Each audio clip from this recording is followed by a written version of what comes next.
And welcome back to another episode of a gaming podcast, episode 29. Almost the big 3-0. We're almost there. And then there's going to be the sporadic naps after that, just slowing down a little bit. My back hurts from time to time. Knees killing, yeah. Knees are killing, Oh, I've already got through that, man. Yeah. Show us your ways. Yeah. Sammy, how are you doing? I'm doing good. Had a fun weekend that I think we're going to talk about here in a little bit.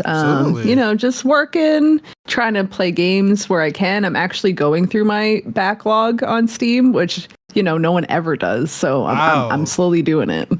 I mean, last time we heard you on, was it Divinity 2? Divinity 2?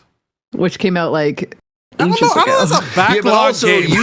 you decided to jump into that right after Baldur's Gate 3, so you only have yourself to blame for those two. Yeah, that's fair. How can you say you're getting into your backlog? Did you pick another long game? Yeah.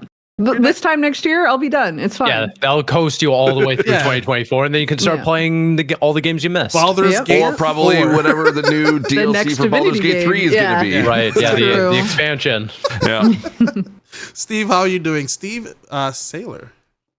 I'm doing good. Today was kind of a fun day. Got to finally announce or put up the trailer of the Dungeons and Disableds show. The first adventure is going to be premiering on April 3rd. Everything's all up and running now. The podcast is up and running. The YouTube channel's up and running. The website's up and running. So you can go to dungeonsanddisableds.com. Awesome. I'll put that in the description of this episode. Yeah, so I'm excited. I'm also excited to be able to see you, Marcel, at PAX, to be able to talk about it as well this week, and we're gonna have some fun. Rick, did you pack yet? I haven't. Not yet. I'm doing laundry tonight, actually, just to be able to make sure. This, so. Yeah, but you're leaving tomorrow. I'm leaving. I'm gonna leave until Thursday. So okay, you got time. I'm leaving midday, 5:00. So I got time, and the airport's not too far from me. So. And then Steve, Monday, welcome back. How's it going? Yeah, I missed you guys. No, I'm doing really well. It was a busy weekend. Part of it was, we're going to talk about Toronto Comic-Con, but then the other part, I went and saw a friend of mine, and his family, his daughter, and everything. And I got to do something very special. And I don't know if anyone else has done this or anything. Have you ever blown a child's mind before? Just absolutely eviscerated. Yes. That's what I was able to do specifically with gaming. So I thought it would be an appropriate story for this podcast. And that she just started playing Nintendo Switch. She just started getting into it. Her dad, he'll usually handle the controls or anything, but her game of choice, Animal Crossing: New Horizons. She's all about it. Been playing it for 6 months, building up her village. She actually understands the game quite well for a 5-year-old. I was actually impressed by how much she could register and understand and everything. So she was super stoked for me to come over, check out her village and everything. Unbeknownst to her, I brought my Switch so that I could go over to her island. So she's going through it. She's like, "Wow, Steve, look at my house and everything." And I'm going through the gate, and then all of a sudden the screen shows up on her TV of my avatar coming through the gates and onto her island. She's like, you could just see the face of it clicking, and she's like, "What?" I was like, "Yeah, Uncle Steve is on your island right now," and I'm moving around in real time. She ran over to my Switch to verify. She's like, "This is a hoax, right?" I was like, "No, I'm doing this." Completely blown away. I was like, "This is online play, kid. This is the future."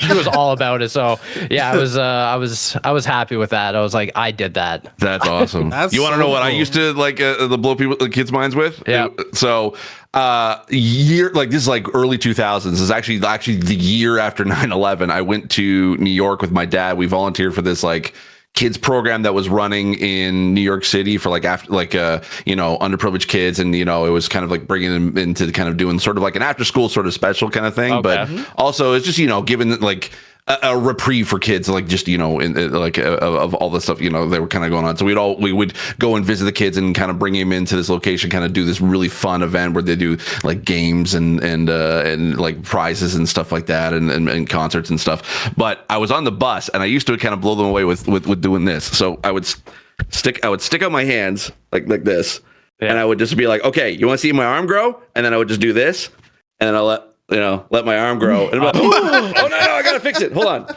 And I do that. And I like, oh no, I gotta fix it. And it would blow their minds about how did you do that? How did you make your arm grow? And I was just like, they would ask me to do it over and over again. And then they would bring their friends who hadn't seen it for me to be able to do it to them. And they thought it was like a superpower. And I was like the popular sort of like counselor for like. Got to do with the long arms. Yeah, exactly. It was great. Oh my god! Is there any I have something here, but like, is there something that the current generation that you're surprised they don't know, like something about that blows your mind? Go ahead, Sammy. Yeah. I was gonna say, if you're just like, if you ask a kid, like, pretend you're on the phone, they do like this.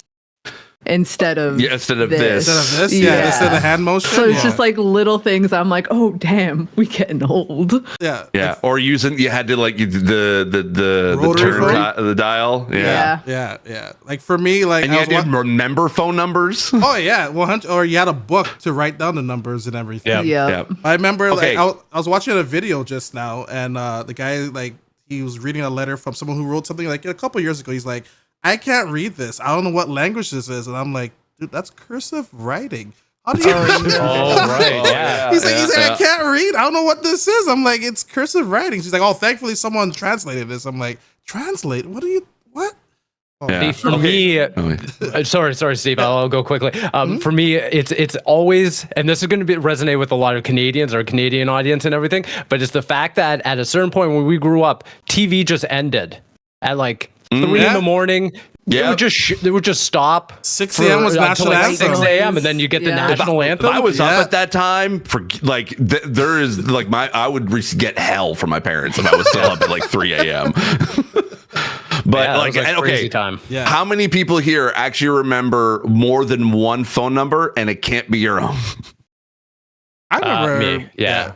You do, really? I have 3 phone numbers locked and loaded here.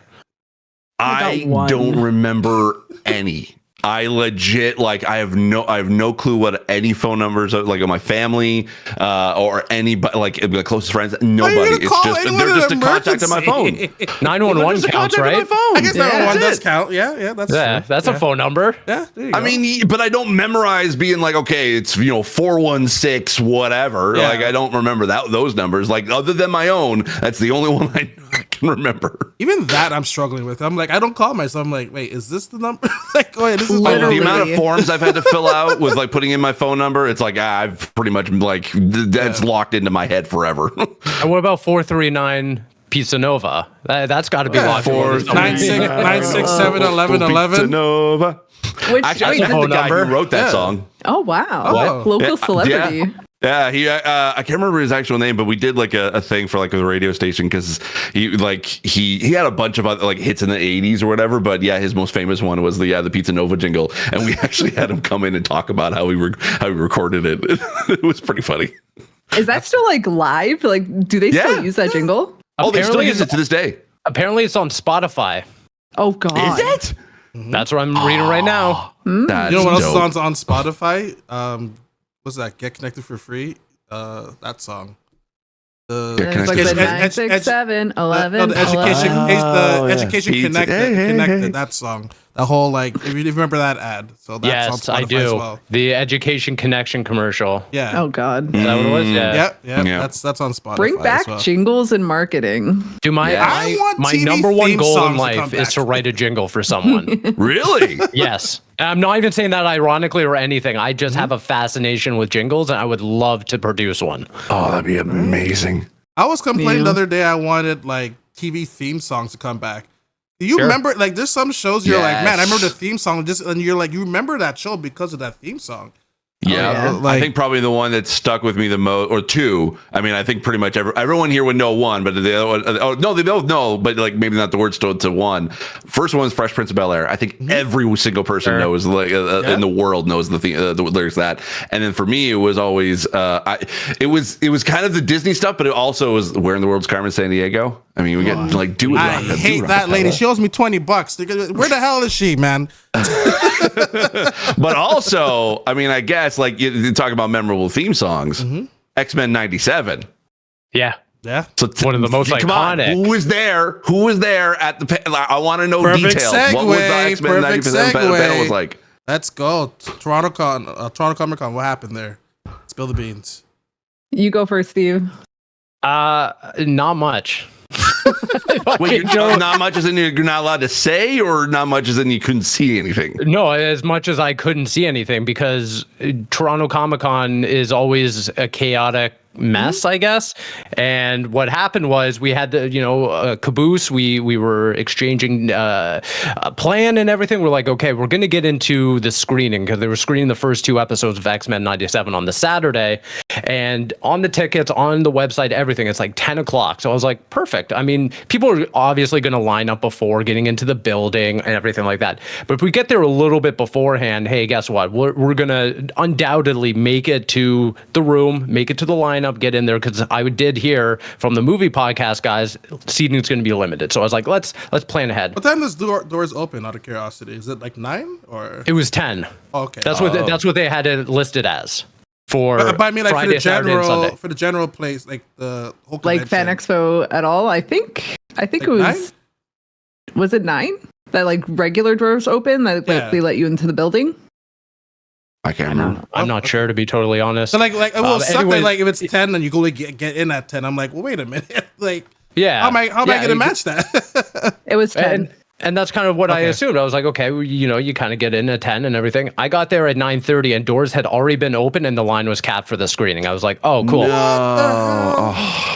Was that Friday? That was Saturday morning. Okay, yeah. Because Brad Shankshire, is that how you pronounce it? Shankar, yeah. I was at the Fem Gaming booth and he came by and he's like, I came here for one reason and I couldn't get in. And I was like, oh man, buddies. And truth be told, like I spoke to Aaron as he was in line, and then there were also other people like the movie podcast guys and then the geek centric guys and everything. And everyone was like, maybe you can like sneak in line. Maybe you could do this and that. I was like, I really don't want to, only because even if I were to get in and like maybe get into standing room, that just is going to mean that someone else doesn't get in. And as frustrated as I am with the organization of this thing, it's no one's fault in the line. So I'll take the L on this. Mm-hmm. I don't really care about waiting a couple weeks, but it would have been cool to sit and see the first 2 episodes. It's a shame there was no like media there option, wasn't, no. Like, but that's their thing, is like I struggle to understand why they even have media passes because they don't really do anything for media. They're like, well, we're not going to organize the interviews. You have to do that yourself. There's no priority access. There's really nothing other than like a free ticket. I think because I'm going to call it the Fan Expo franchise, Informa owns them. But I think one of the issues is that they rely so heavily on like volunteers. Right. And like they're not going to organize that for you because that's too complicated. Especially that early in the morning for them. So. But like, that's a bummer. What about for you, Sammy? How was your experience? I was there with Fem Gaming for the Saturday. I only went for the Saturday. But it was cool. We got to do a panel. It was funny because at first we're just like, oh, but like, what if no one shows up? Like, it's fine. It'll be fine anyways. And then there was like, it was a good crowd. It was like 20, 30 people.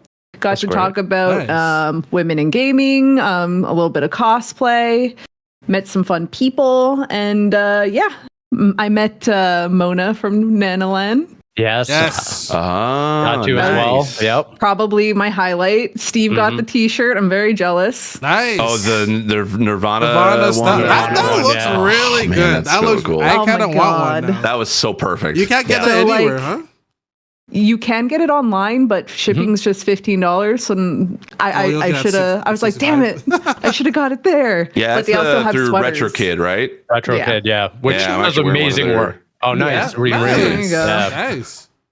I love the whole section was cool. There was a lot of like Lunette the Clown cosplayers for whatever reason too, and I was like, they're doing a drop for Big Comfy Couch. Yeah. I don't know if it's launched yet or they had it at Comic-Con. 21st. 21st. Okay, so on Thursday. Okay, cool. Very tempted to drop more money on RetroKid stuff. I love RetroKid. It's just such it's so perfect. I just saw on Instagram with PJ Phil. Yeah, he has a shirt on there too. Yeah. Did you see someone propose at the Nanoland booth? I was like, this is real really? Canadian love. Yeah, yeah. So that's Nano, so cute. So Mona was there, like in the background. They went in for like a photo op, and then all of a sudden the dude turned, got on his knee. I was like, this is a Canadian heritage moment right here. That's true. I love that. That's so cool. I love that. That's awesome. I'm actually on the site right now. I kind of want to maybe grab something, but I can't. I won't be able to have it in time for PAX. Oh, okay. I bought a little Pochita from Chainsaw Man. Oh, very cool. Yeah. Yeah, I've never been to Toronto Comic Con. I just assume it's just like another. It's a smaller fan expo. That's why I gotta figure Yes. That's why. Yeah. Take away all the big like movie and gaming exhibits, and that's essentially what Comic-Con is. It's just artist alley. You get all the the Funko Pop booths and the vendors and everything, and then you get some panels, which is nice. Did you go to and the it's X-Men? just North Building. Did you go to the X-Men panel though, at least? Or? Yes. Yeah, I went on the Friday, which was nice. It was a kind of more of a retrospective thing where they're just talking about, recording and everything and that experience back in the 90s. Yeah. I had no idea that a lot of the recording and a lot of the voice actors are from Toronto. So it's a very localized. No wonder they got them. I'm like, how did they explain? They had a pretty good scope. Yeah. So they opened up the panel just like complaining about Toronto traffic. I was like, this is Toronto for sure. A lot of representation here. So that was really cool to hear from. But in terms of anything new, I didn't get to hear any stories or anecdotes of them, coming back together or anything like that. Especially with like the producer. They didn't release the same the day of when they were happening. Super strange. That's weird. Super strange. That was happened so when weird. we recorded last time on our last episode. Actually, we're like, wait, what? Like, I thought he's gonna be here this Friday. I don't know.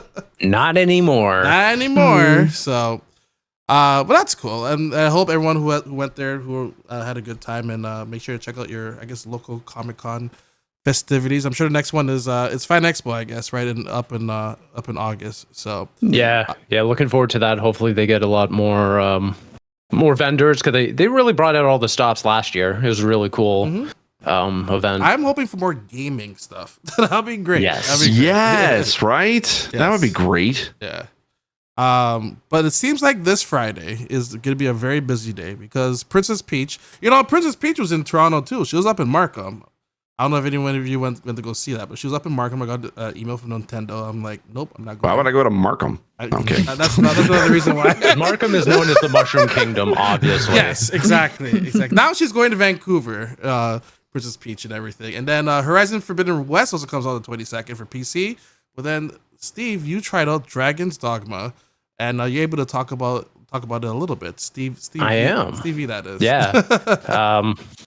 Yeah, I'm about 20 hours in with an asterisk there, which I'll kind of get to in just a little bit. So it's essentially just, this is very top level, very review in progress kind of thoughts, because I can already tell this game is very expansive, even just when you compare it to the original Dragon's Dogma, which came out like 12 years ago at this point. This game is, there's so many great things about this game. If you're looking at March 22nd and you're like, what game am I going to buy? And you go Dragon's Dogma 2, there is so much value and content here in terms of just the value proposition that you're getting in. It's hard to deny that you're going to have a good time with this game. If you are one of these people that kind of are now getting bogged down with 100-hour experience and stuff, I think that there's some detractors in this game specifically, because Capcom and their director, they want you to like exist in this fantasy simulation world. They try to put as many blockades to keep you invested and kind of in the moment rather than power through to get to the finish line. And what I mean by that is that this game doesn't hold your hand whatsoever. Really? And I mean that kind of in the best way possible, depending on who you are, depending on if you jive with that kind of thing. So you're dropped into this world. Thankfully, you need no prior knowledge to Dragon's Dogma. It's a very simple concept coming into it. you're attacked by a dragon, he steals your heart, and now you're claimed as like the Arisen. So it's kind of like this one-to-one relationship and dynamic that when there's an Arisen, there's some big dragon that you got to kill out there. That's essentially all you need. Or watch the anime that's on Netflix as well. It's literally the same thing. I forgot that existed. So did I, to be honest. But in terms of that, the game essentially wants you to exist in this world the entire time. And what I mean with that is that there's really no use of fast travel in this game. If you're going from one area of the map to the next, you're walking with your pawns, which are essentially AI controlled companions that all have their own, stats and classes and stuff like that to really help you along the way. The game really tries to emphasize on kind of open-ended or open described quests, so that they'll give you a quest, tell you where to go. It's kind of up to you to figure it out. Similar to recent Assassin's Creed games that kind of work in the same basis, is that you can choose to have like that more, I want to discover it on my own. I don't really want you to tell me exactly who to talk to, where he is, stuff like that. So if that resonates with you, I think that you're going to have a good time with this. Other than that, I mean, it's a standard fantasy RPG. I think there's a lot to garner from this game. I think it's a very westernized JRPG in that there's always combat going. There's always enemies to kind of latch onto and kind of defeat on your way. It's just a very expansive game right now, and I'm just getting into the motion of it, where even like 25 hours in, it just starts clicking with me, where I was like, oh, this reminds me of Elden Ring, where there's so many secrets. There's so much that I myself, because I haven't put a whole lot of time into the original Dragon's Dogma, I'm questioning, like, what does this mean? What's this statue up on this mountain even supposed to do? Like, and then hours later, I'll talk to someone that tells me, and I was like, oh, okay, let me go back to that thing. And then, I'm back on the road again. And you get a lot of contextual clues and contextual meaning behind the world as you progressively play. It's not just given through, menus and tutorial systems and stuff like that. You're just actively learning. You're actively getting engaged with this world. And for someone like me who plays, I don't know, even like Starfield or any really Western RPG, I feel like they do a whole lot of hand holding the entire time. So that's kind of what I keep getting back to, is that it's nice just to kind of play this game and smell the roses the entire way through. As monotonous as some things can be, where I do want to fast travel to a specific town because I'm like, I just want to turn in this quest. No, I'm going to take a 10-minute walk. So sometimes, I just throw on a podcast in the background. I'm like, I'm going to enjoy the views and everything. But there's a lot to love in this game. Awesome. That's really cool. Did you spend any time with was there an option for consoles for the character creation? Like its own separate app, or no? No, not to my knowledge. You're just doing it in the game, for all I know. Yeah, for PC, there's a PC dedicated like character creation, right? Then you could just import that into when the game officially releases and everything. So I think the same kind of thing is on console. For me, when I loaded up the game, it's just kind of right there. You're making your own character, and then you're making your main pawn, which I think is really one of the most interesting components of this game, is that you're making a pawn that follows you and is in your party the entire time. But then you guys could borrow my pawn, so to speak, and bring him into the game. I designed him as Winnie the Pooh. He's this giant yellow little guy. I call him Winnie. So if you ever see him out there, he's a really good dude. He's a real homie. He'll help you out. He's a mage. He's really cool. But no, I think that's a really cool thing, is that I could see your pawn out there, bring him into my game, level him up, give him weapons that I find that I can't use. So say I'm an archer and you're a fighter, I have no use for a sword, so I could give you the sword, and he goes back to your game and he's like, look, I got this super cool sword that I found in Steve's game, essentially.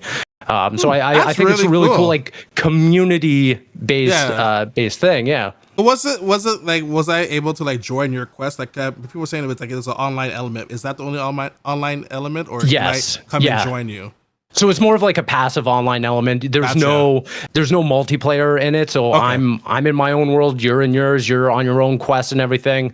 It's just those pawns. So I can go up to one of the rifts, interact with it. You see like a giant crowd of pawns there, and you basically can select, okay, do I want 2 mages in my party? Do I want a thief, a fighter, a mage? Like, you can really tailor it specifically to whatever quest you're on or whatever your vibe is. Like for me, I'm a thief. I have 2 mages in there, and then I have an archer just for like ranged attacks and everything. One of my guy Winnie, he's a healer. He buffs me up and everything, and then the other one does like ice and fire attacks and stuff. So you can just really tailor and customize exactly how you want to play.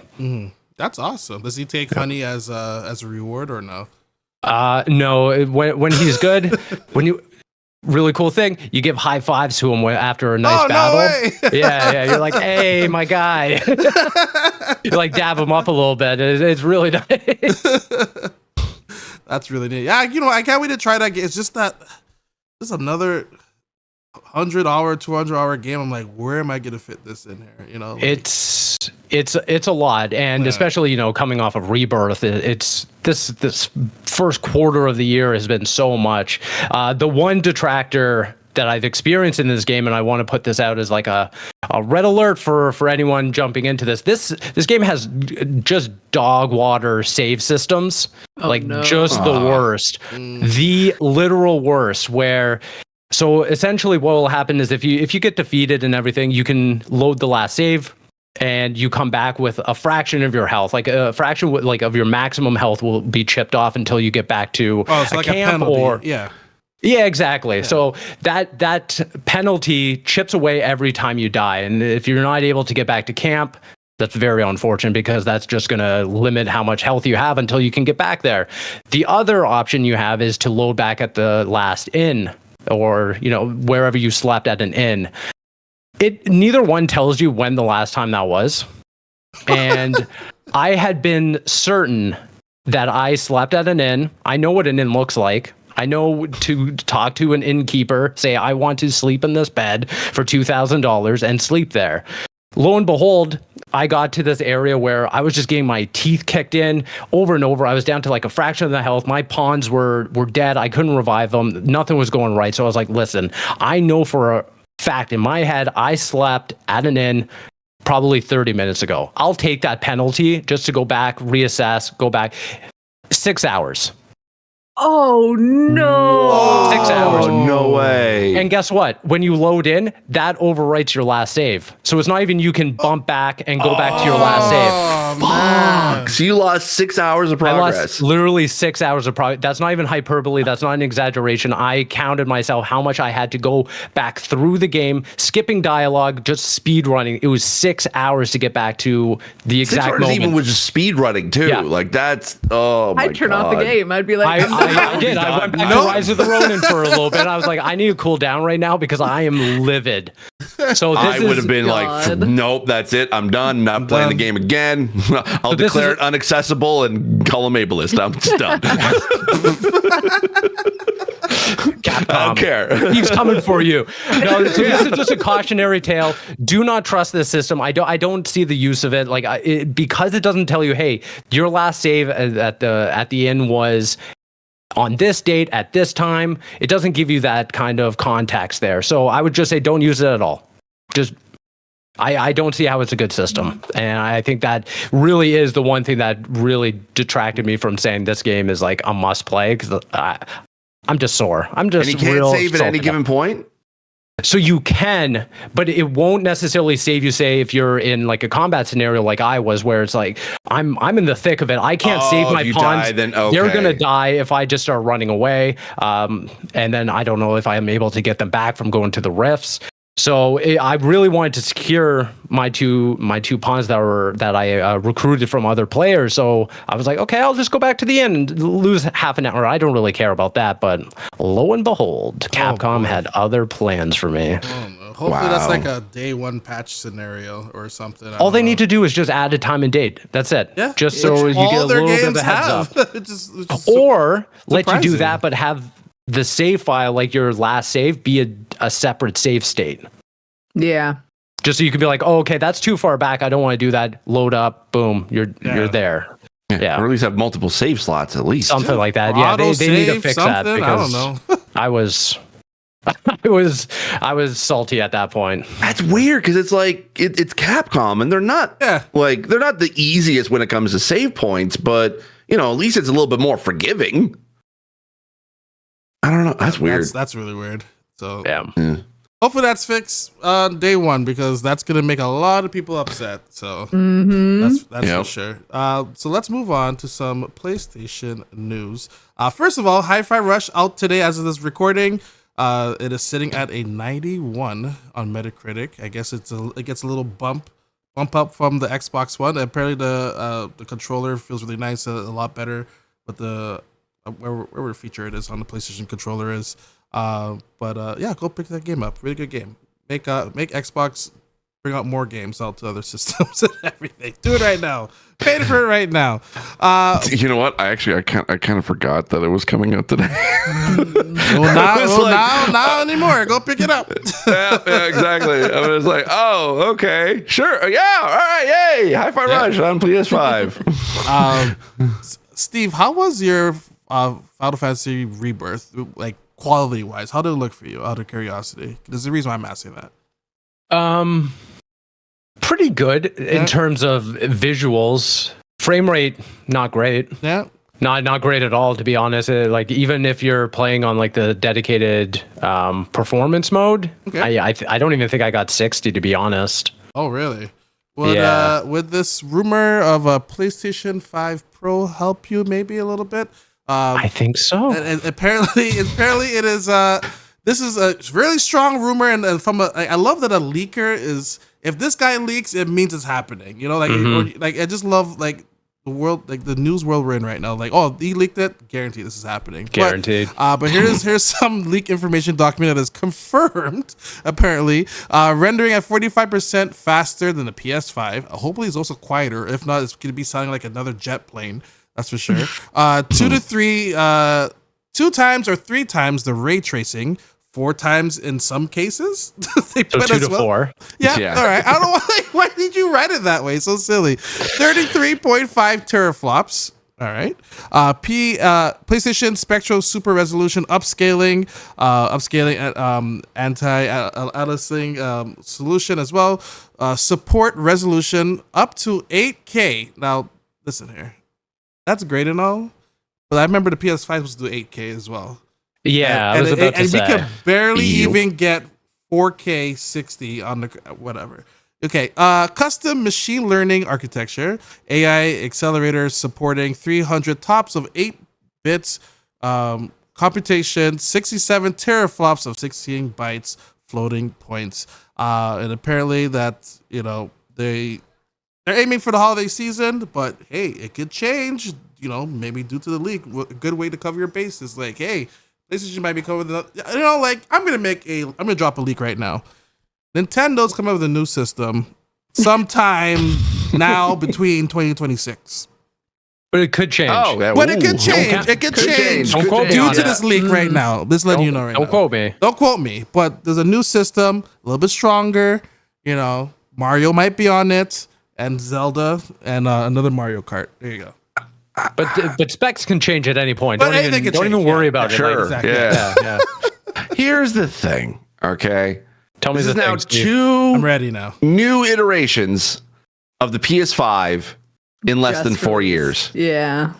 And including where there was about a year, almost 2 years, where we could barely get our hands on a PS5. Mm-hmm. So if you narrow that down, you're looking at about 2 years of when PS5s were readily available at stores, and then there was a new PS5. I'm like, okay, great, fine. You want to give us a new PS5 Slim, whatever. Ruins pretty much the cover market because everyone had bought a bunch of covers, and now they're completely useless on those.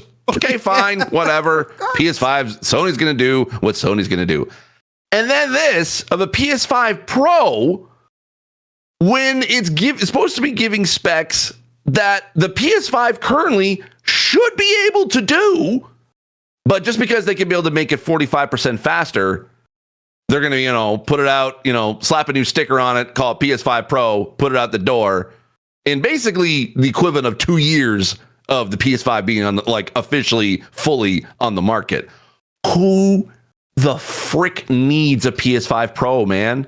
Listen, it worked. There's proof that even if it's just a little upgrade, we'll spend $2,000 on a new phone every 2 years. Apple mentality. Agreed. But usually every 2 years, there is at least a significant upgrade by that point. Like, I'm not the one, to buy a new phone every single year, because that's what I'm basically, that's what the equivalent of this is. It's the equivalent of buying a new PS5 every single year. And just because they say it's a little bit better. I mean, hey, if it can guarantee that every game I play can actually be able to play at 60 frames per second and up, guaranteed, then fine. Sure. Give me the PS5 Pro. But the technology is not even caught up with the game developers and the tech to be able to consistently produce that yet. I think this is kind of one of those points where the tech is powerful enough, but we can't get games up to that point to be able to do it. And normally it's the reverse, where it's the hardware is more powerful than the games. But the games are more powerful than the hardware. But I don't know, who the frick needs a PS5 Pro, man?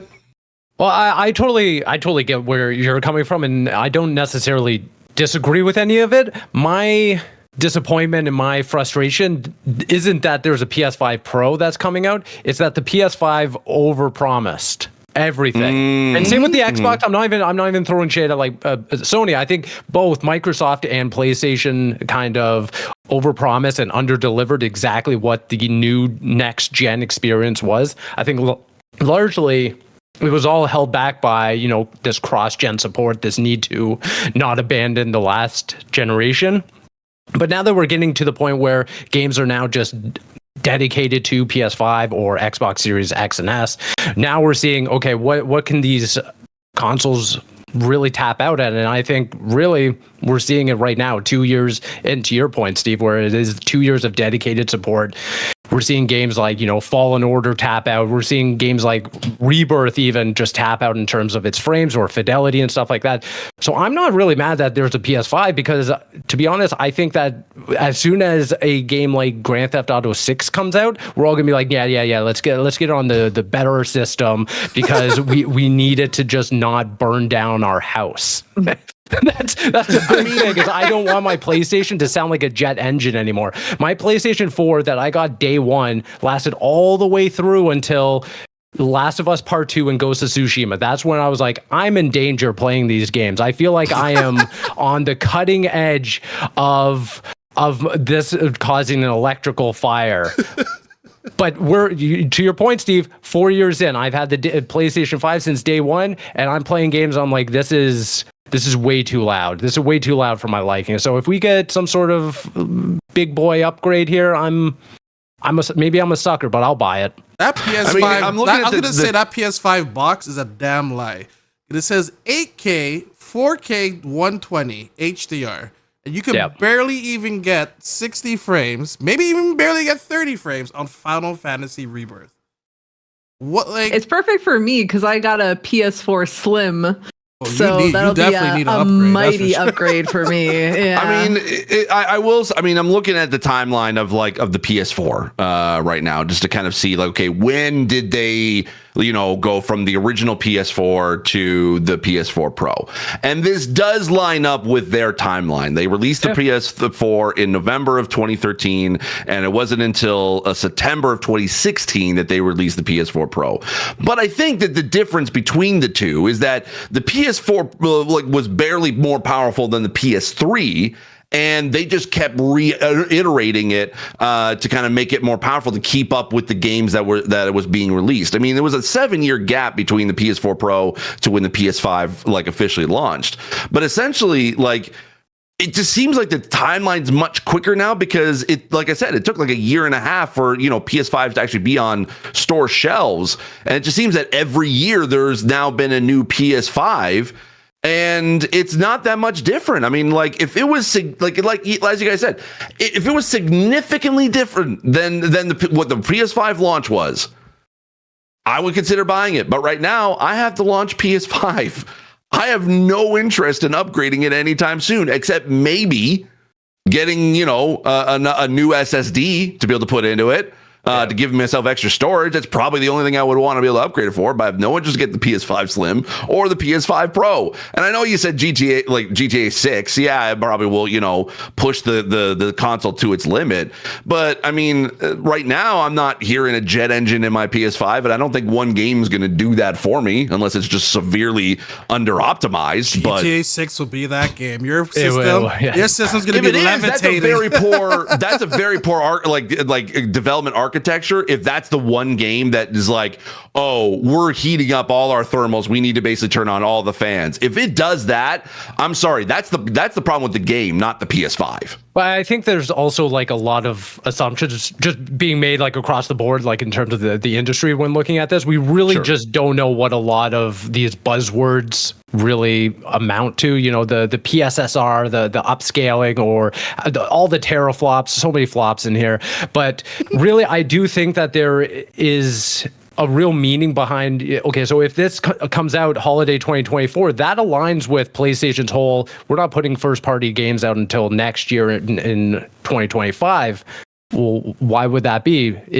Does Sony's internal studios also notice that there's like a bottleneck situation? Is this a deep heart? Like, I'm not a developer, so I really can't assume or take anything away from these specs and everything, but it just to me feels like there's a reason why 2024 is so sparse from internal studio software.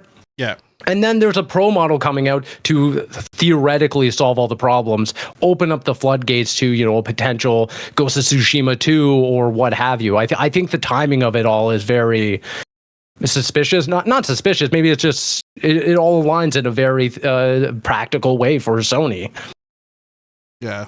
And then you're definitely right there, because that was one of the reasons why, due to the change, that the lack of first-party game releasing for this year for PlayStation 5. So maybe there is an issue that maybe they wanted to address, and we're like, oh look, it's a little bit faster, but like, and that's also the reason why they couldn't hit those targets that they say that oh, this PlayStation can do that maybe. So yeah. I don't know. I've seen many PlayStations, especially with Street Fighter tournaments, where like they had industrial fans blowing on it, and that's because the game was just on for like all day. Is this like a main thing that's happening now? Like, I don't know. Like maybe it's just me, but I barely hear the fan at all. Yeah, you have the one and only one. I know so many people who have either replaced it. I replaced mine before the PlayStation 5 came out. I got mine out of the box and it was sounding like a jet engine. I went to PlayStation PR. I was like, this is unacceptable. There's something wrong with this. And I've had, I know tons of people who have had issues with their PlayStation making noises. So maybe you got the good one. Maybe you got the good boy out there. I don't know, maybe, because I hear the fan occasionally, but it's not like it's jet engine fan. Like it's usually I hear it when it boots up, like from either rest mode or after it's had to restart for whatever reason. But I just have I'm basically like sitting like at least about 2 feet away from it, and I don't. And I don't hear it at all, barely. Apparently, it's a coil thing. That's what I've heard. Yeah. Oh. Yeah. Oh, okay. Which I don't know if they something that was addressed with the slim version or anything. I know because they changed something inside there a little bit, but I feel like making something smaller ain't gonna help an overheating issue, though. So. No. Unless it is like there is some like different airflow architecture in there, but from what I understand, I don't think like the PS5 Slim, like the inside was different in design wise. So I don't know. We need Mark Cerny on the show. Walk us through it. Yes. That's who we need. He's the only guy that could tell us, really. Yeah. I mean, otherwise, I'm just a big dum-dum when I look at all these specs. 33.5 teraflops. What does that mean? So I did look it up. Apparently, that's where the 45% graphics and performance increase comes from. Like that's what that translates to is the teraflops and all that. So you'll get better graphics performance, but there's not that much difference in like that's pretty much the main improvement because the processor is pretty much the same. It gives like a less than I think it's like 1% or like 11, like it was like a 1 or 11%. I can't remember which one it was, but it was like a very minimal amount of like processor power increase. It's mostly just to graphics. I also need Mark Cerny to explain what 300 tops of 8-bit computation means. Oh, that's made God. up. That's made up. This is all made that up. I don't know. That's some like timey-wimey language. Yeah, this is like some lab coat language here. I don't know what the hell is going on. How much of Cloud's abs can I see on this machine? That's what I really need to know. Otherwise, I don't want it. If I'm not seeing definition. If I don't get 12 abs, I'm not buying it. Yeah. So. Before we move on, Marcel, I want to know: do you have to talk about the PSVR 2 stuff to talk about today? Yeah, that's good to just throw it in there. He's like, there goes my segue. Oh, sorry. Great segue, Steve. I didn't know it was okay. Well, I didn't mean to do it that way. I was like, I didn't know if that was something that was kind of coming up today because I was just like, I have thoughts on that. No, absolutely. That was actually. I thought it was just like this is a good time to bring it up. You know, it's you know. You know what, Steve? You want to talk about it? Fine. Go ahead. I'm sorry.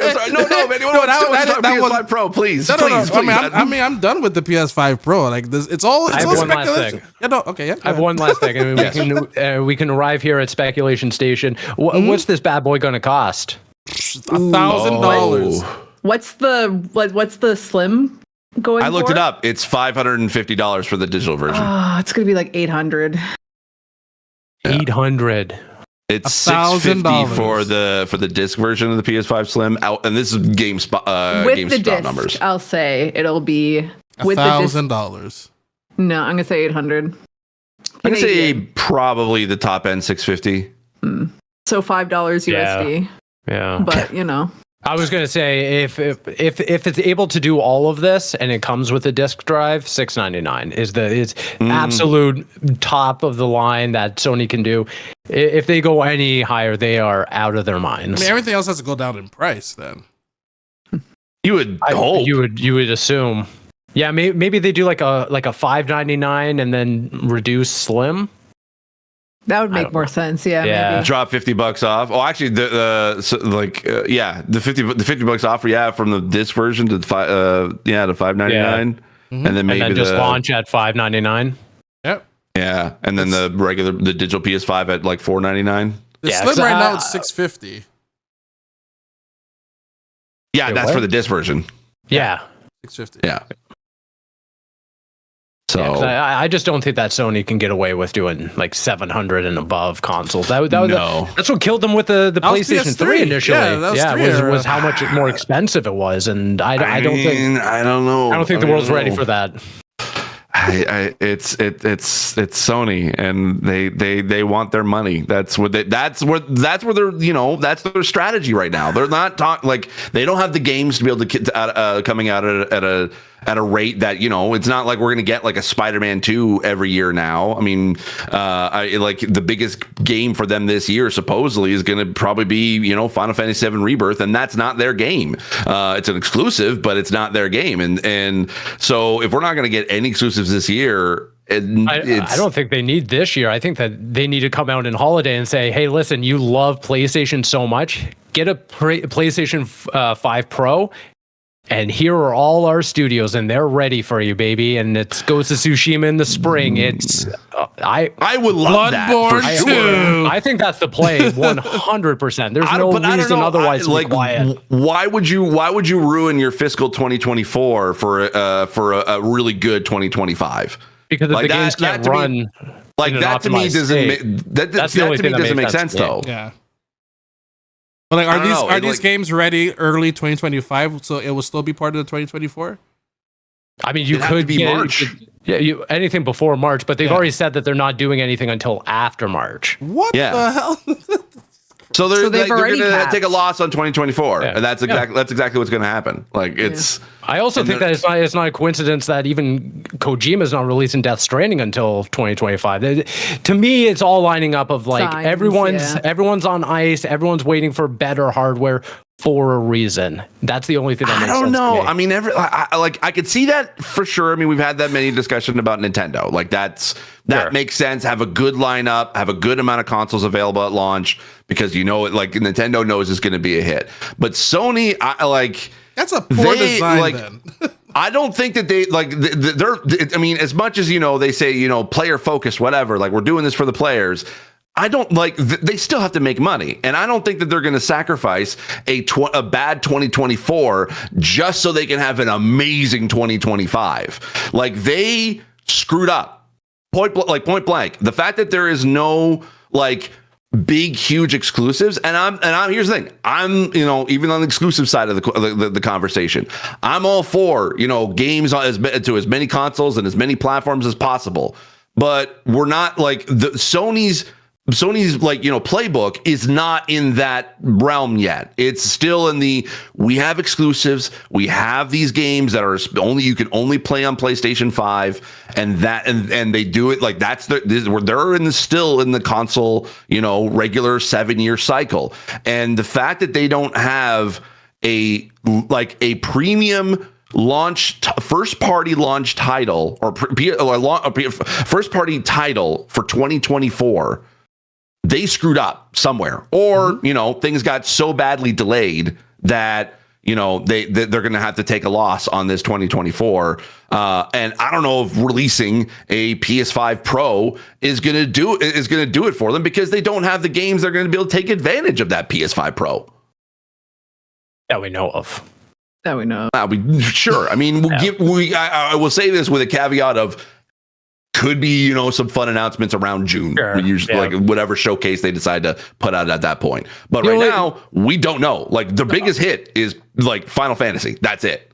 That's remake 10 too, and then make me happy personally. Yeah, but that's gonna be another time exclusive. I think Final Fantasy is only a 6-month window exclusive. By the way, I don't know. There was some remake. That's still they've already that's stamped still it. not on any other platforms. Yeah, it's still not on Xbox. We've been waiting for a couple years for that one since 2020 for potentially Final Fantasy. I'm happy with that. True. Okay. And I get what you're saying, Steve. I do think that there is a detractor in not having a proper first party game. Yeah. But I would also argue that Sony has had an incredible first quarter of this year, and that no one can stop talking about Sony, whether it's Helldivers, Final Fantasy, Rise of the Ronin coming out. They've also just launched the show. They have Stellar Blade on the horizon. I mean, and we don't know about their franchised IP that are coming out this year. I think that they could pad out the rest of the year with stuff like Marathon or Concord for sure. But when they're going to compare the the fiscals between last year and this year, you're totally right. Yeah, they're not. They're gonna be I'm hoping that the projections are not expecting an increase because you're right. They definitely do have some some decent games on the lineup right now, and they already have some pretty decent games that released on the PS5, but that's they're yes, Helldivers. I don't think anyone really fully expected that to be a huge hit. But I think people were focusing on Final Fantasy VII. That was the hit for them. But that's not also their game. That's a Square Enix game. They're just partnering with PlayStation for the exclusivity rights, and they probably Square Enix probably had to pay a pretty penny in order for or PlayStation to pay a pretty penny to be able to have that exclusive. So they're losing money off of that. So they're not gaining as much money as they could with their first party titles. And sure, they could have a few third parties that could definitely pad out that those financials, but I mean, I'm not expecting them to have a good 2024 and I don't know. I just don't think that they're saving up games for 2025 just because. I think it's just they got into a massive delay with a lot of their games, or they've had a lot of games they canceled within the past year or two, and they're now scrambling to try to be able to get some partnerships to be able to at least pad out the rest of their year, because I think that's what they're doing. I think they're just trying to be able to just survive this year. Yep. Well, one thing that the Sony is doing, and this one's for you, Steve Saylor, is that they hit the pause button on PS5 VR2 production as there's a lot of inventory that they can't get rid of. This $550 accessory has suffered from a lack of compelling content, and now apparently Sony's also testing out PC capabilities, which I don't know how you're only now doing this. Right. here's the thing. Take it away, Steve. This is the issue I have. Okay, I love the PSVR 2. I think it's a great headset, but there has been a few things that I like, and technically I used it. You know, I was thankfully was given one by PlayStation. Thank you, PlayStation, for allowing me to be able to review it. It was like the games that they had available at launch was great, but they only had 2 titles that were first party from PlayStation that were exclusive to the PSVR 2. Horizon Call of the Mountain and Gran Turismo 7. Mm-hmm. And you can even argue that technically Gran Turismo 7, you don't even need to buy that that game in order to be able to get the VR. Like that's a separate, like you don't need to buy the PSVR 2 in order to be able to enjoy Gran Turismo 7. You needed to for Horizon Call of the Mountain. Okay. Here's the 2 exact reasons as to why the PSVR 2 did not sell. A, barely any first party support, like I said, because other than those 2 games that I mentioned, is there any other game that's on PlayStation PlayStation VR 2 that is like, oh, this is what you need a PSVR 2 headset to play? I mean, it depends on. But yeah, Resident Evil Village, Resident Evil 4. Right, but they're all third party. They're all available also on other platforms. Like, how is there how's there no Astro? Like that, right? There's no Astro. I'm not even expecting like them to be able to make like a God of War, or The Last of Us VR. Like I'm not expecting them to be able to take development time from those studios to be able to make this. But it'd be cool. I would love it. I would freaking like that would be amazing. But there has not it released last year. There hasn't been like barely any games that have come out for it, except for games that were already on other platforms. So that's one reason why its sales have failed. Also, you need to be able to buy the thing in order, like you need to buy a PS5 in order to be able to even to be able to use the PSVR 2 headset. And you know how much Canadian the PSVR 2 headset is going for right now? As much as a kidney. $750 Canadian. Oh. That's at Best Buy right now. Oof. And including chicken breast at Loblaws. Our mutual friend. Our mutual friend at Walmart, Walmart Gaming Canada, Riley Little at Walmart.ca, $750. That's just for the headset. Whew. If you want to be able to get the bundle of that plus Horizon Call of the Mountain, it's $820 at Best Buy. Christ. Is there a combo with the headset and the system? You would have to spend $1,300 Canadian just to have access to be able to play PSVR 2 games. That's not including any PSVR 2 games at all. But if you look at it on the other side, because there's the Meta Quest 3, right? 3, yeah. So you want to know what the price is for that? $250. So the 128 gigabyte version, and it comes with Asgard's Wrath 2. At Best Buy, it's $650. It's $200 cheaper than the PSVR 2 headset alone, and you don't need a PC or anything else to run it. That was their biggest problem. It was too expensive at a time when no one's spending money on a excess amount of money on gaming accessories, and you still needed a PS5 to run it. Plus, you could also say technically as well, it wasn't even wireless because you had to have a freaking long cable in order to be able to to connect the dang thing. And sure, it comes with it, but that's definitely not a selling factor when the other one that is the $200 cheaper is wireless, and it apparently actually works a lot better than the PSVR 2. So the rumors of them saying that they're going to be able to put it on PC or available, you can be able to use the headset on PC. I hope to God it is, because hey, at least gives a little extra life on my end to be able to use it. But I think they dropped the ball severely, and it had so much potential. I loved the PSVR when it first came out. Sure, it was weird having to be able to have that HD camera with the move wands, and basically and it had the only way to be able to do tracking on it was basically the lights that were on the headset. And you couldn't turn your head because otherwise it would lose tracking. Sure, I could see that, based on what they had available technology wise at the time, it was definitely a mess, but it had some pretty decent games that I actually did love playing. But The PSVR 2 has had almost zero support from PlayStation. It was like they wanted to make it because they wanted to put something on the market and they wanted to get money off of it. And they basically sold people on a bill of goods on it, and they gave us nothing. Sounds like the PS5.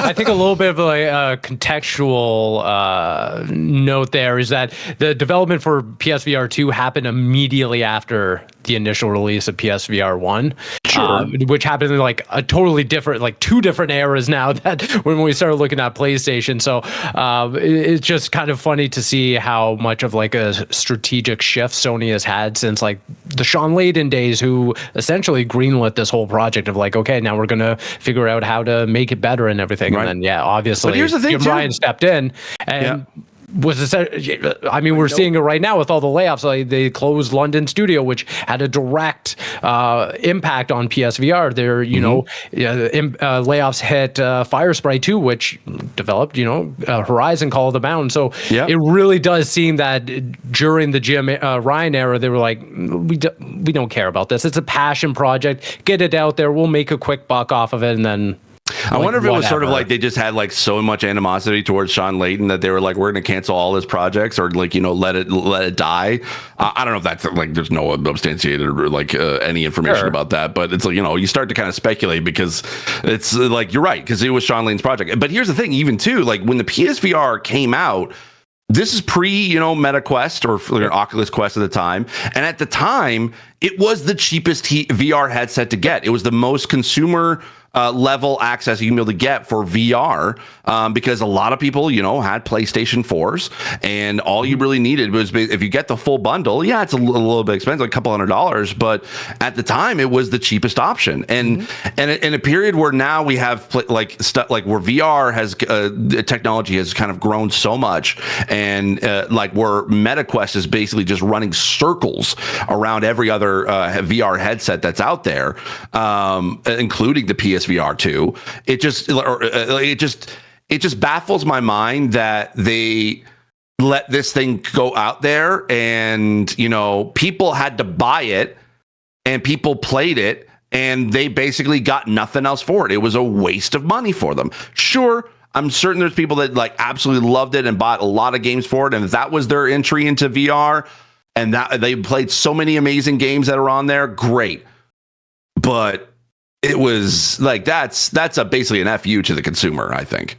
What they should have done is just copy Meta and acquire a company who was already ahead of the game. And I think that's the reason why Meta is where they're at with their headset, because they didn't have to do any of the work. They just took it and then continued on what was already kind of awesome.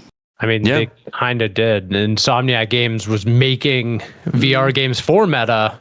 And then they're like, no, we like you on Spider-Man. Do Spider-Man forever. Do all Marvel forever. Yeah, do all Marvel games for the rest of eternity. Ratchet and Clank, not a chance. Sorry, kids. Not a chance, my friends. Man, imagine a good Ratchet and Clank VR game.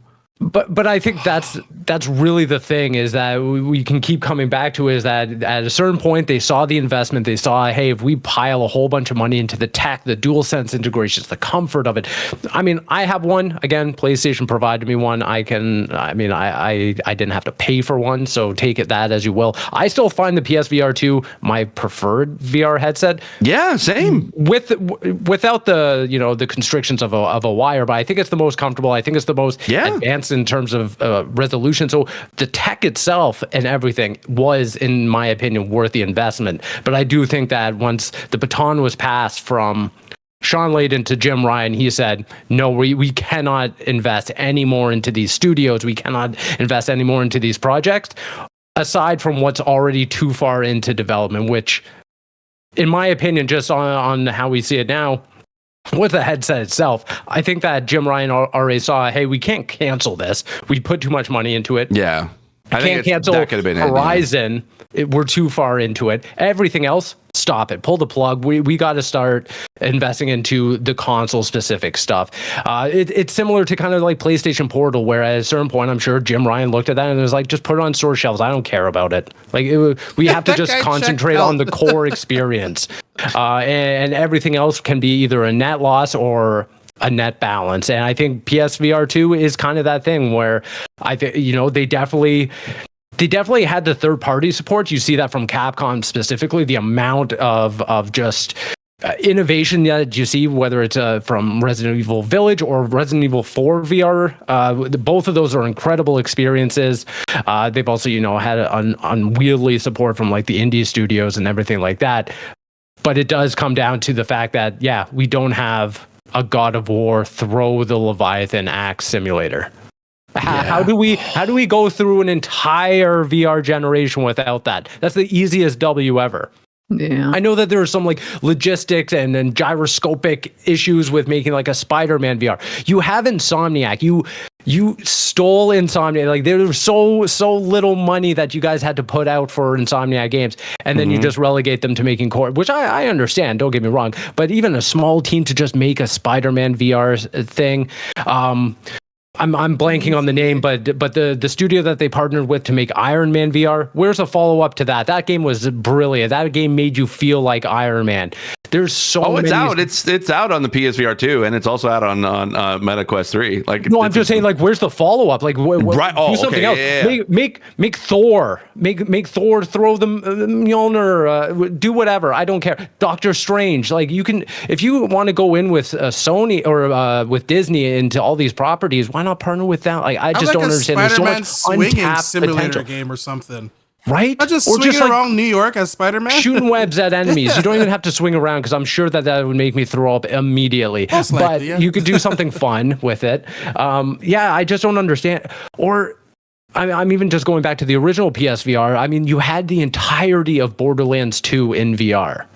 Like that, you just don't have those experiences on the new headset. So I feel like, unfortunately, they just didn't see the cost potential or the value there and just kind of pulled the plug off of it, which sucks because, again, I'm a supporter of the headset. I really enjoy it. I use it maybe once a month.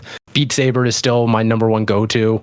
And anytime I see like a cool little indie game come out for the headset, I just install it. I support it, and I won't ever do that again, though. PSVR 3 is a no-go for me. I don't have the faith anymore. Well, we'll see. I'm trying to be able to look up to see if because it's Camouflage is the studio that made Iron Man VR. They also made another game called Republic, but I don't think I played that one. But there's a thing on their website right now from Ryan Payton that says that they were acquired by Meta to work. That makes sense. I do remember that news. Okay. Yeah. So fair enough. Fair play. That just goes to show you. They have anything else as far as like anything new other than the last update they had was in 2022 of November when they announced that it was like Iron Man VR was going to be going to MetaQuest 2, which it was an original PSVR exclusive title. Yep. And I mean, it's not entirely doom and gloom for the headset. They did on their anniversary, they came out with this entire PS blog, just being like, here's some really like marquee tentpole third-party games that are coming. Metro Awakening VR looks incredible. Oh, that's a day one purchase for me. Yeah. They also, did. It was then that they started talking about PC plans, and I think at some point in 2024 they're going to release it. I think that's super smart, just to get a little more longevity out of there. If I can use my headset, bring it up to my office here, plug it in, and play Half-Life Alyx, since Valve for some reason won't bring it to PlayStation, fine. If I can tap a little more value out of the headset, I think that's all we can kind of hope for at this point. Yeah, I mean, I'm looking, like I said, I'm looking forward to the day where I can be able to use it on my PC, because, like you said, like it is an extremely comfortable headset. And honestly, I prefer that than my MetaQuest 2 that I have. I have not tried a MetaQuest 3, so I don't know what that feels like. I would still love to be able to get one, but it'd be expensive. But I would love to be able to, because here's the thing, I have Half-Life Alyx installed on my PC. I have yet to play it because I was waiting to be able to have like a really decent headset to be able to play it on. And I was thinking about doing it on the MetaQuest 2, but when I heard that, that there were rumors of it being like PSVR 2 being compatible for PC at some point, I'm like, okay, I'm waiting until that. And that's the first game I'm going to want to play on it. And if it can, as long as if it can work with Steam VR, then amazing. Then that's the headset I will probably want to be able to keep playing. So you're right. Like, it is an extremely amazing headset. It just sucks that basically PlayStation decided to not support it and also make it cheaper. And I think if like, I know that my sort of opinion is tainted because of the fact I got it for free. Yep. But like, exactly. I wouldn't. And here's the thing: if you ask me, would I still use it personally? Yes. Would I recommend people buy it? No. Yeah, exactly. It's way too expensive. Yeah. Yeah. That's we'll see what happens. I know Jim Ryan has 12 days left, so who knows what will happen in those 12 days. Jim Ryan countdown starts now. Starts now. 12 days of Jim. So who knows? Bring in Hiroki Totoki. Yeah, who knows? Hopefully he doesn't release anything else, or as maybe he loves PSVR. Maybe Totoki is going to come in and he's going to be like, listen, complete pivot. We're off games as a service. We're doubling down on PSVR. We're going to acquire all these studios. We're going to get the Moss studio. We're making Moss 3 exclusive to PSVR. Maybe. I'm here for it. We'll wait and see. Sammy, what's going on for you for the rest of the week? What is going on with me the rest of the week? Not much. Probably a couple of articles, right? Mm-hmm. Do that. More Divinity 2. I think in the foreseeable future, you could just assume I'm trying to play Divinity 2. Right, you have to tell us when you just finished the game at this point. So, all right, see you next I look forward to talking to you in October. Yeah. Awesome. Steve Saylor. Right on. Yeah, I'm going to be I'll see you soon in person at PAX East. I'll be flying out there Thursday morning. I've got a panel Thursday night called Stream to Dream or Dream to Stream. We're basically, taking skills that you learn in streaming and advancing it into your next career. So I'll be on that. I also have a secret project that I'm going to be filming while I'm also there. That might be Dungeons and Disabled related. So I'm excited. Spill the beans. Spill the beans. Not just yet. You'll see. But also, so I got that. It just I'm looking forward to being able to play. Actually, I will say, speaking of games I want to stream, mm-hmm. I may actually jump into, now that I've got Dungeons and Disabled out the door. I may want to be able to jump in and do some Baldur's Gate 3. And I've never actually gotten past Act 1. And I kind of want to start over just because, I think I screwed up in a lot of ways. So I think I want to start over as a brand new character and just and finally explore it. So who knows? Maybe I might start streaming some Baldur's Gate 3 sometime soon. We'll see. All right. Steve V, how about yourself? Well, first off, thoughts and prayers to both Sammy and Steve, who are lost in the void of deep RPGs. It's a trying time for us. I mean, as you can see from the squares around us, we are dropping like flies here. We cannot let anyone else get sucked up with, the most encumbrance of games out there. And so, I'm going to sink more time into games. I'm going to be playing Dragon's Dogma 2 for a long time. Rise of the Ronin is still keeping my attention, and then I gotta get back to Rebirth at some point. If we could just put a little thumbtack in gaming right now and just say no more. Just no more. Yeah, just please. Slow down. That's what the holiday season's for. No one's releasing anything from Nintendo. The fact that Sony. It's March and we have 3 pretty notable games coming out all on the same day. That's ludicrous. We gotta save that for the October fun time when we're winding down for the holidays. Not now. Not now when PAX is happening. That's GDC too. So and GDC as well. Half the industry's gone. Who's playing games? I think that's why there's not been that much news this week, because everyone's all at GDC. And everyone's keeping their head down because of Gamergate. It's back. We got the sequel. Yeah. I got a little bit of extra harassment today because I was on the CBC talking about that, so that was fun. Gotta love Gamergate 2.0. Oh boy. Well, myself, I'll also be at PAX East. I'm on a panel at 1 p.m. I had to look for it because I was like, what time am I on again? On this Thursday. It's called Cybersecurity Hygiene for Creators. So, change your damn passwords, everyone. This is your time to remember. For Steve V, maybe you have a little 15-minute clock to remind yourself to save your game as well. Just does a little house. Oh my goodness, you're so right. Just be like, just this is bringing me back to like, like Xbox 360, PS3, Bethesda days where it's like, okay, time to manually save because who knows when Fallout 3 is going to crash on me. Exactly. Yeah. I also want to give a special shout out to Steve as well. Steve V. He also did a interview with Victor Lucas. We did one ourselves. Both of them are both available. So check out Console Creatures and our own as well. We will get a full load of Victor Lucas love and Electric Playground love.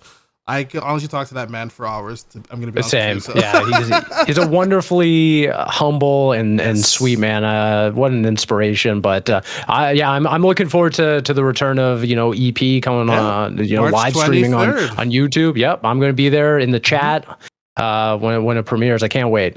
It's going to hit me with so much nostalgia. All right, so grab your cereal bowls, check that out. And also I want to give out from some friends of ours, from Matt, Court, and Rice Boy as well.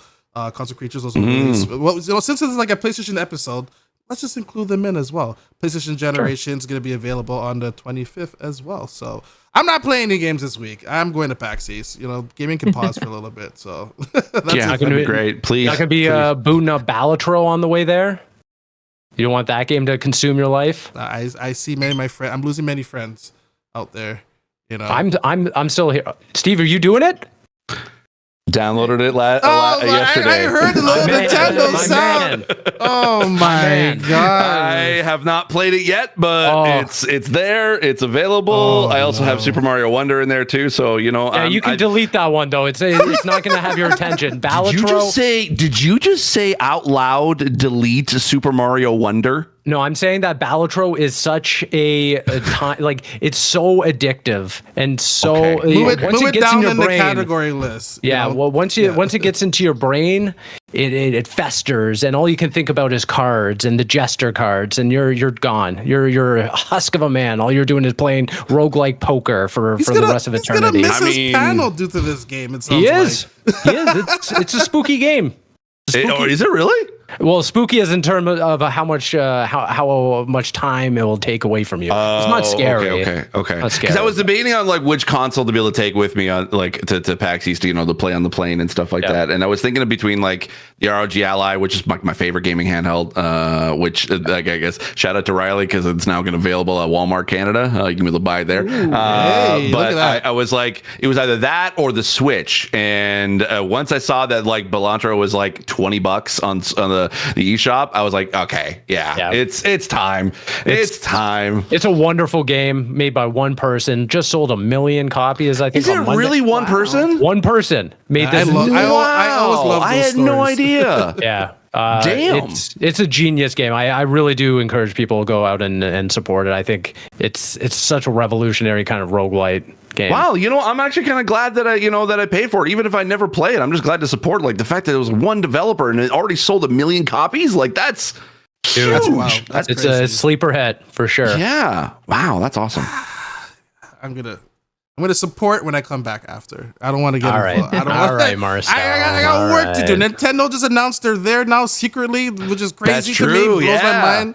Yeah, I want the ground scoop. As soon as you get to the booth, I want pictures. I want to know what they did. Live from the floor. It's Thursday. Yeah. So they've got Nintendo and Pokemon at PAX East this year, which is interesting. Ooh, yeah. They're not together. I looked. The booths are at least like a half of an expo hall away, but they're not on speaking terms. I see. Okay. I guess not. I don't know. I mean, it's in a weird spot too, because it's like if you know PAX East or the Boston Convention Center, it's like right when you go down the escalator, it's like on the far right.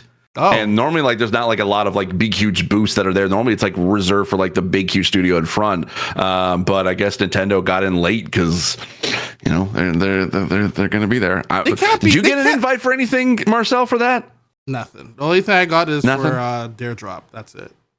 For Dare Drop, okay. Yeah, I'm gonna need to figure out how I can get myself into the Nintendo booth. That's what I need to do. I mean, like, I just find it a little odd that all of a sudden now they're just showing up. This can't be for Princess Peach. I guarantee you it is. Probably. You would be shocked if it's anything else. Where is Camille when we need her? Probably at the booth. I'm not going to lie. She's probably setting up the statue right now. She might be there. I don't know. She said she might be. She's in China right now, isn't she? No, but I remember she said she'll be back in time for. That's a hop and a skip to Boston. Come on, she'll be there tomorrow. Exactly. It's a boat ride away. Anyway, thanks for listening, everybody. See you all next week. Bye. Bye. Bye.